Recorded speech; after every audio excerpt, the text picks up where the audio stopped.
listeners or viewers want to go to our website at koga.org, we have a series of fact sheets, and one of them is called the Colorado Molecule. And we really set out to see if we could prove if the energy produced here was the cleanest on the planet. We can't say definitively that it is the cleanest on the planet, but we can say these are among the cleanest energy molecules anywhere, being produced anywhere. And if you look at that fact sheet, you'll see the various reasons for that. One of them is venting and flaring. Routine venting and flaring is not done in Colorado anymore.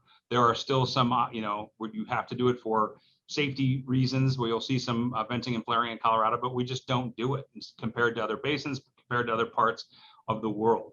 We have really state-of-the-art technology that's happening out here in the DJ Basin, in the Piceance Basin, whether that's tankless production facilities, where really you really limit your chances of having any emissions when you're going tankless.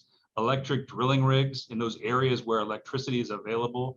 Operators are bringing in electric rigs to, again, reduce emissions. So there are a lot of ways we can kind of quantify that this is responsibly sourced gas. This is, if you are a utility and you're looking and your customers are asking for a cleaner, greener energy portfolio, you want gas from the Rockies. You want to be able to point and say, these companies in this state are bringing this resource to us at a much cleaner level.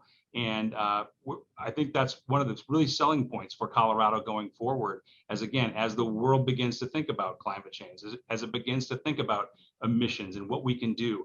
And so from an industry standpoint, we need to make sure we're out telling that story. We have a role to play. We have a role to play in a clean energy future, but we need to make sure that people understand it.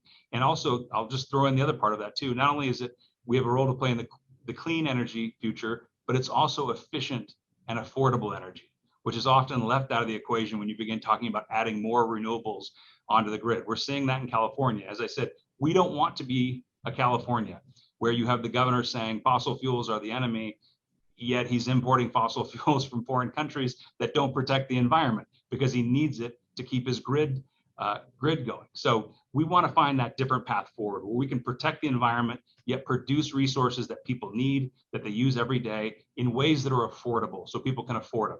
We should not have people in this country dying from heat exhaustion because their air conditioner is out or freezing to death in the cold in the wintertime. We need that reliable grid, and it needs to be supplied with clean gas.